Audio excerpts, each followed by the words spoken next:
As interior designers select finishes for projects and present them to clients, they assess each alternative for its aesthetic contribution to the design concept. In addition to the material's surface appearance, they consider its tactile appeal, acoustic properties, light reflectance, and even its scent. Shape, texture, proportion, and scale are related to the balance and symmetry of the space and the harmony of the design. The goal of this course is to prepare you to make good selections for client jobs and communicate your intentions to your suppliers and tradespeople. Specifically, interior designers are responsible for the specification of materials and labor. Up until the 1950s, adapting office spaces to suit a tenant's needs involved little more than putting a fresh coat of paint on the walls of existing offices. Today, rough building interiors are designed with maximum flexibility, anticipating the wide range of tenants that will inhabit them.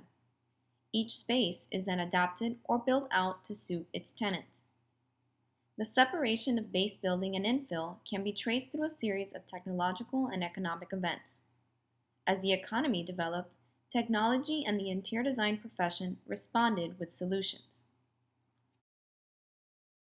The Industrial Revolution indirectly prompted the emergence of the service industry.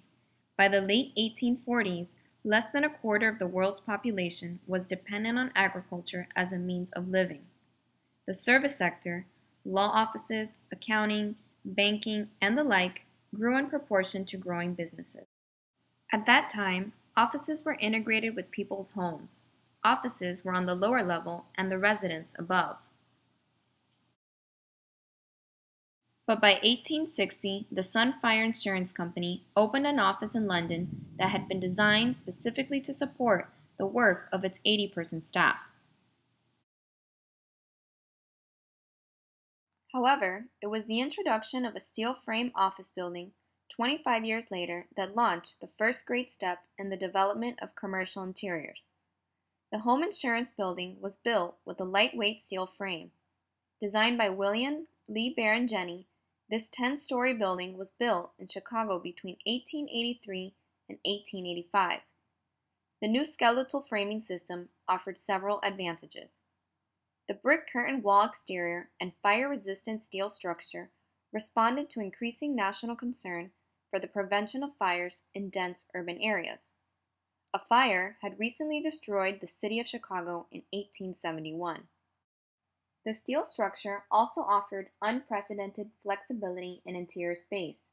For the first time, interior partitions were easily moved because the interior walls no longer had to be structural bearing walls. Tenant spaces could now be adapted to the individual needs of their users. In the 1920s, empty office buildings became a popular form of investment. Most of the skyscrapers of the 1930s and 1940s incorporated flexible partitioning requirements. In the mid-1930s, the Johnson Wax headquarters building, designed by Frank Lloyd Wright, included specially made furniture. The desk and chair set manufactured by Steelcase was an integral part of the interior design and supported the worker's task. Other furniture manufacturers worked with architects to respond to the furnishing needs of the modern flexible office.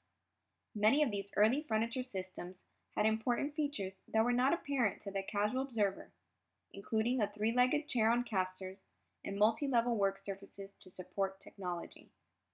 Therefore, these products were directly marketed to architects and interior designers through showrooms and trade shows.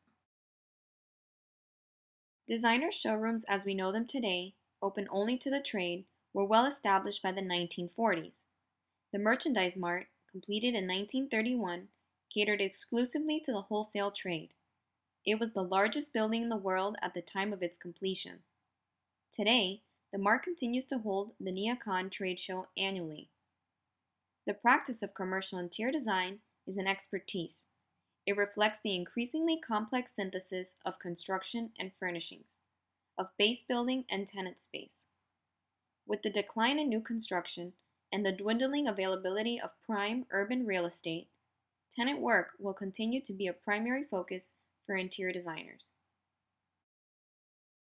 So what are specifications and why are they important? Specifications are used by designers to communicate the project requirements to the contractor. They are written descriptions which deal with materials, equipment, construction systems, standards, and workmanship. Being written documents, they are more readily understood than drawings by people not commonly associated with the construction industry. In essence, specifications are contract documents for the design community.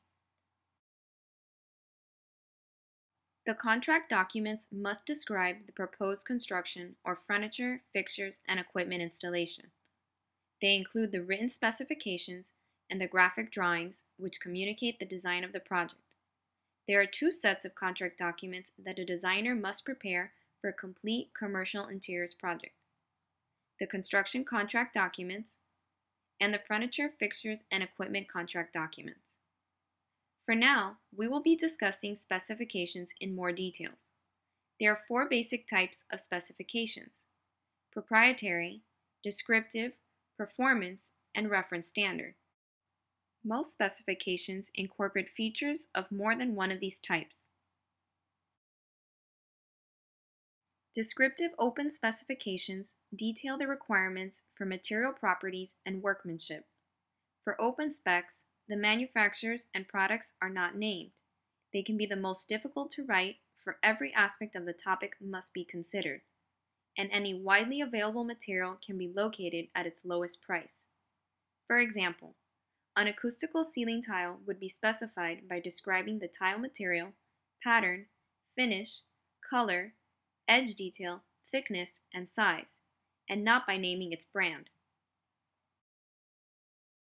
Performance specifications describe the required results. They describe how a product or material is to perform, not necessarily what it is. With a performance specification, a contractor or FF&E vendor has a choice of products, materials, and processes that will be used to achieve the required result. For example, a fabric could be specified by its abrasion resistance, and then any color or pattern that meets that abrasion resistance could be used. This specification type is relatively rare, for designers are most often concerned with a product's appearance as well as its performance. A proprietary closed specification identifies a particular manufacturer's unique or proprietary product indicated by a brand name or model number. The specifier has complete control over what will be incorporated in the project when a proprietary specification is used. For example, Knoll Group Studio Line Barcelona chair with black leather upholstery is a proprietary specification. Reference standard specifications are based on requirements set by an established authority. An example of a reference standard specification is to communicate that all wood materials must be FFC wood.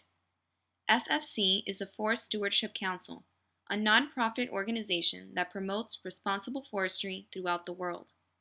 Remember, before including a standard in a specification, the designer should become familiar with the entire content and scope of the particular standard.